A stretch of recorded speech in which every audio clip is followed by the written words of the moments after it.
Part 5 of you asked I answered series. ಈ ಪ್ರಶ್ನೆಗೆ ನಿಮ್ಮ ಮೊಣಕೈ ಹಾಗೂ ಮೊಣಕಾಲಿನ ಚರ್ಮ ಇನ್ನೂ ದಪ್ಪ ಇರುತ್ತೆ.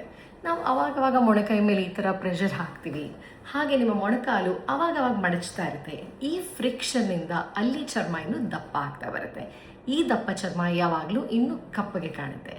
ಇದಕ್ಕೆ ನೀವು ಏನು ಮಾಡಬೇಕು ಅಂದರೆ, ನೈಟ್ ಟೈಮಲ್ಲಿ ಈ ಥರದ ಯಾವುದಾದ್ರೂ ಕ್ರೀಮ್ನ ನಿಮ್ಮ ಮೊಣಕೈ ಹಾಗೂ ನಿಮ್ಮ ಮೊಣಕಾಲು ಅಥವಾ ನಿಮ್ಮ ಆ್ಯಂಕಲ್ಗೆ ಏನಿರುತ್ತೆ ಅದ್ರ ಮೇಲೆ ಹಚ್ತಾ ಬನ್ನಿ.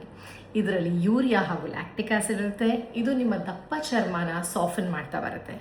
1 ನಿಮಿಷ. ಬಹಳಷ್ಟು ಜನ ಇದನ್ನು ಬ್ಲೀಚ್ ಮಾಡ್ತಾರೆ.